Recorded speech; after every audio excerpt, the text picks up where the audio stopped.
Drake has been testing his ICEMAN album.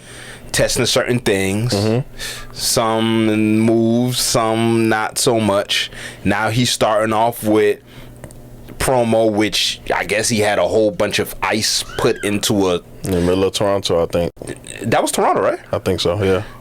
A streamer goes, picks out, whatever he picks out, gets this blue bag or whatever, and it has the release date in it. May 15th. Yes, sir. How you feeling about it? I'm interested. I've always been interested in new Drake albums. I'm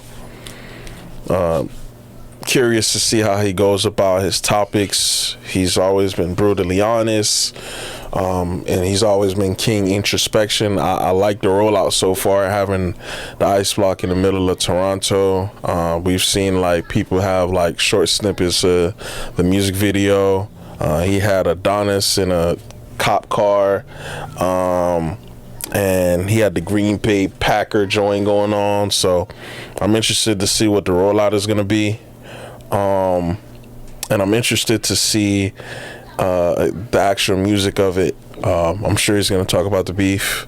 I'm excited for the R&B records for sure, and Drake, for all of his things that come along behind it, I think he's one of one for sure in terms of a hit maker. I do expect a hit or two to come from this album.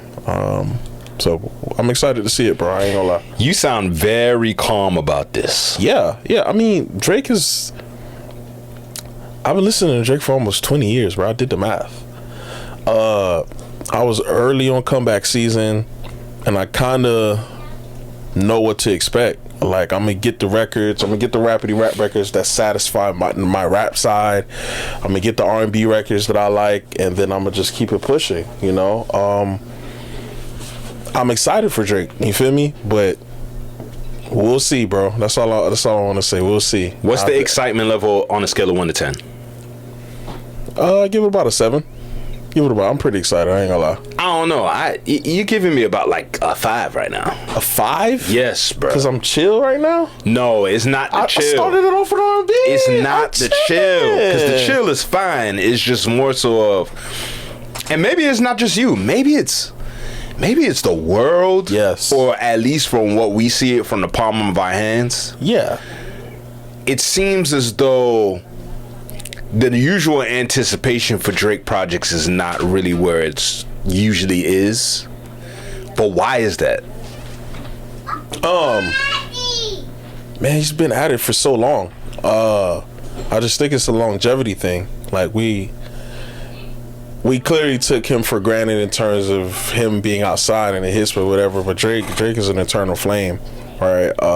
He's gonna give us hits, and he's dropping it at a particular time where the way that the singles is gonna roll out is gonna be in the clubs and brunches everywhere all summer. So we kind of know what to expect from a Drake album, man. If you're a real Drake fan, you know he's gonna give you the hits. You know he's gonna give you the deep cuts. I'm excited to see how he goes, because there's a few ways that he could be successful in the music part of it. But we'll see, bro. Drake do what he does. He's a billionaire. He ain't gonna listen to a guy like me. Ben Dadon, if nobody knows, Ben Dadon is a streamer, yeah. content creator. He said that he heard some of it and said that he had to give Drake a little bit of, I hate to say advice, but it kind of sounds like advice. Feedback, because you can't give somebody like that advice. They've been too successful.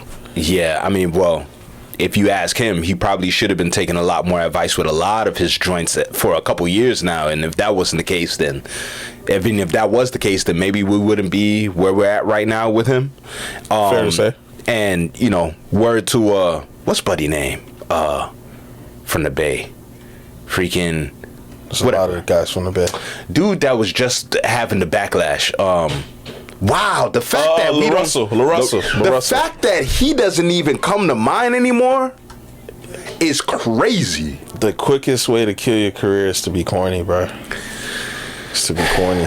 But he should have heard that advice too. From his engineer? Or for whoever else that was giving him advice. Even his engineer was heaven sent. Oh my God, bro. Hey, he walked into that one, man. And you know what? I'm gonna walk right back out. I'm gonna walk right back out. With Drake, his whole situation, right? Like with the beef and everything. Do we even want to hear anything beef like from him? We're gonna no get Diddy, regardless. by the way, because that was kind of crazy. That had too many puff levels on it. You know what I mean? I was just gonna let it slide. Nah, bro. don't let that slide because. Hey man, listen. We're gonna hear about it regardless. He's too introspective of an artist for him not to hear it, and just to hear the conversation that was around him, and to see how it shifted from a media standpoint has also been interesting. Right, you got all these people that had all these things to say about him when he was, taking an L in the beef. You have all these people coming out to say, man, the game isn't the same without Drake. Or if Drake was outside, So it's interesting to see the talking points change. But in terms of the feedback, like you were saying, I mean, it's just tough to give a guy who's given us countless hits. From just a subjective standpoint, he's given us the most hits that hip hop has ever had. So it's just tough to give a guy like that advice, bro. You can give them feedback is probably the proper term, but you can't give them advice, bro. Are we really missing something from Drake? Yeah. You sure? Yeah. Yeah. You don't think that this is like a bigger issue? This is like beyond Drake in terms of if you're relying on one man to make hits for you, yeah, or to make hits for lovers of the genre or for casual listeners or whatever, yeah, doesn't that say more than just the party died? It's a genre issue, right? And we've been alluding to this like the past 3 years. You've been alluding to it for about 7 or 8. The genre has shifted, bro. It's gonna be hard for the next quote unquote superstar to blend in multiple audiences because we're now in a niche based streaming era right now, right? So like if you're Larry June, you're a star to your fans. If you are Benny the Butcher, you're a star to your fans. Drake had the ability to connect multiple audiences, the backpackers, the ladies, the purists, etc., to come to his shows. Like if you look at the different type of people that are at his shows is different than other rap acts. So I think that's more of a genre issue, and I just think that's a life thing, right? People want to have their opinion be fact, and that's just not how music works. Music comes from feeling, especially hip-hop, something that's so near and dear and personal. So that's more of a genre issue, but I'm looking forward to it, bro. I'm at a 7. Yeah, I'm not too sure if it's a genre issue either, to be honest. What do you think it is? I think it's I think it's multiple issues. Obviously, it's a genre issue. We've been talking about this for years, right? Yeah. But I don't think that's the issue. I think if anything, I've been saying this for years too. It's an industry issue. In what sense? And I've been thinking about this randomly for the past like 3 weeks or so, where I've been I've been listening to a lot of early 2000s music. Yeah. Especially rap. So a lot of Ludacris lately for some reason. You know what I mean? I've been listening to a lot of Ludacris. I get in those bags where I'm starting to listen where I would like listen to just random stuff. Luda, Nelly, you know what I mean, X, you know what I mean, Hove, you know what I mean, Snoop, you know what I mean, the list goes on, right? Yep. And what I've realized, I've been realized it, but one thing I can say is, one, all the firings of all the black people in those buildings did damage. Yep. Right? Yep. 2, the mindset of coming out or developing, producing, A&Ring artists, developing artists. Yeah, that too. But putting together work that, I'll say it this way, the mindset of A&Rs, producers, executives, etc. at that time, especially the black ones, their mindset was timeless. Like their mindset was, let's make something timeless, or let's make something that is so hot that is gonna last for a very, very long time. I'm happy you said that. What Let me get a story off. What's up? First time I ever said this out loud. So this is 2020, right? Me and Aaron just dropped Broward County. We chilling. I get an inquiring call. I can say it now. It's a universal guy that's looking out for the talent. I send him my music. I pull up to go chill with Aaron because Aaron was, engineering me at the time, and you feel me? The album just dropped, so we kicking it. We pull up to like near the Everglades. Take the call. Yo, man, I heard your music. It sounds phenomenal. This is some of the best music that's out there in the market. Not to bloviate myself. This is what was told to me. I said, yeah, man. So what's up? He's like, yeah, man, we were looking at your numbers here. Like, the data doesn't get behind how good your music is. So we want you to have social proof, was the term that he used, before we move forward with signing you. I said, social proof? Yeah, man, get your followers up. Yeah, man, get your followers up and your Spotify popping, and we could see what we could do for you. All right, man, thank you. I hung up, and I'm like, okay, so this is a data-driven industry now. Nobody gives a fuck about the music. They want to care about what dime I'm hitting or what drama is around me, name of my old girl. Nothing about the music. And this is in 2020. So imagine how quick the genre and the industry has changed from 2020 to right now. I never told nobody this. The only person that knew this was my management team and Erin, because she was right there with me in disbelief. This nigga just said the music is amazing. Like, what more? I'm like, nah, bro, it's a new time. I get it. And I knew where the industry was going right then and there. Sean Cotton came out with, I just saw a video of Sean Cotton literally like 2 days ago or so of Say Cheese TV, and he was saying the same thing. Yo, these days the music don't matter. It don't. It does not matter. Folks want the story. Yeah. And some of these rappers, their story has closed, the chapter has closed, and so that's why it seems like I saw that video. The Young and Ace example you gave. Yep. Yeah, he said Young and Ace's story is the chapter's closed. Fulio died, chapter's closed. Yeah. You know what I'm saying? Like, a lot of these dudes, their chapters are closing because it's attached to something else. Yeah.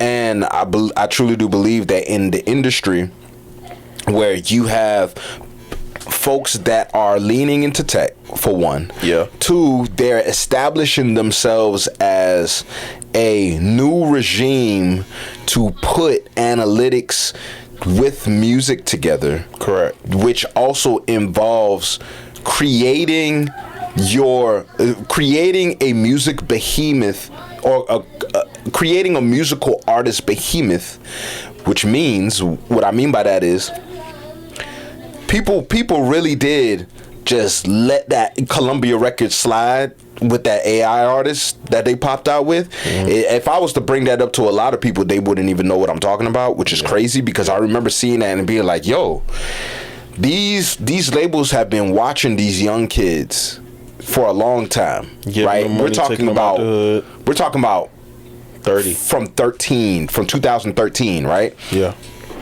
The Lil Yachty's, the XXX Tentaciones, the Ski Master Slump Gods, all these dudes that came in with their hair, with colored hair, and with like rockish like mentalities to certain things, and the aesthetics. They've been watching y'all the whole entire time. Been literally scooping up all the data, scooping up all your IP, scooping up all your image, and then just saying, all right, let's just slap this into a software, have a AR artist come out. We know, and this is something I've been reading too. We'll talk about this on off mic, but I've been reading about this too, in terms of consumers don't know exactly why they buy the things that they buy. They think they do, but they don't. Yeah, correct. You feel me? And it's the same thing with musical artists. When they listen to certain things, a lot of times they don't know that they're not really interested in this. They're interested in the red hair you have. Yeah. They're interested in the amount of times that you can scream on a mic. Yeah. They're interested on the amount of times that you can sit there and talk about spinning on your ops. They're interested in how many dudes that you may have slept with. When we're talking about dude on dude, we're not talking about guys on dudes. Because with women, with female artists, and I hate to like separate female artists, that's why I usually say male artists too, but That's a whole nother story in itself. Yeah. I just think that it's just a problem industry-wise, and I think that Kendrick really did see that, and hence the reason why Watch the Party Die came out, because it was like, fam, I see what y'all doing. Y'all setting it up to where artists in bulk are going to be out of whatever type of opportunities or dreams that they had to be an artist. Yep. And so folks think that it's because Drake is gone. They think that's what it is. When in actuality it's like, nah, you gave up all types of identity and imagery and sound and everything to essentially a machine. Yeah. Like these there's no more black labels. Bro, and forget black labels. There's no more black people in the industry. The building. Yeah. You see what I'm saying? All of them are out of there essentially. Yeah. So the head labels now, they're not having conversations with artists the same way or whatever. No. They're having conversations with these tech companies to prepare to replace artists. When that goes with recording artists, producers, writers, whatever, they're talking to them to replace them. Yeah, the middleman is out. You know what I mean? So I think that's what it is, because as quiet as kept, there was a blatant change in Drake's way in which he produced music, sounded, everything, that I believe that was very industry influenced. And what the industry have going on right now and what they're trying to prepare for. And Drake was a part of that. Whether he knew it or not, he was a part of it. And so now we have a situation where you take out the head of the snake in terms of the mission, the industry's mission. You know, you need a face. You need a human face at first to show like, hey, you know, this is how things should sound now. This is how things should work now. Drake wasn't the type of person to, before that switch, he wasn't the type of person that, like, you look at him and you say, oh, this is the sound of the industry. Like, he wasn't bending to the sound of the industry. He was making sounds and doing certain things that trended for the people, and then they took that and then they roll with it. So whether it was singing a certain way in his songs, because singing in songs was there forever. Yeah, of but course. Singing a certain way in his songs, OVO sound, the actual OVO sound was something that was taken and used a lot, especially for freestyles and everything. Yep. You know, rhyme cadence, everything, like all that stuff was theirs. It was legitimately OVO sound. Ain't no more OVO sound. You got Drake getting on the mic now trying to rap like Yeet. That's not something that is like, oh man, we need Drake to come on here and rap like Yeet so we can have hits. Cause man, we need to hear Drake's voice on here so we can have hits. No, there's dudes that can make hits out here. Yeah. It's just that the industry is not behind them. The industry is not committed to them. Not even behind, because they're behind them, but in different ways. They're not committed to them because those folks are not going to do and go through the same thing that Drake did in terms of saying, forget my sound, I'm going to go with this so that I can boost these numbers. Fair. You know what I mean? Fair. No. And it just sucks to even see it like that. It's whack. Nah, bro, you're cooking right now. I ain't gonna lie, bro. That could be a whole on some G shit. That could be a whole episode. But that's neither here nor there. Evergreen. We should do it. Yeah, you know what I mean? But I guess May 15th, we'll see what's happening.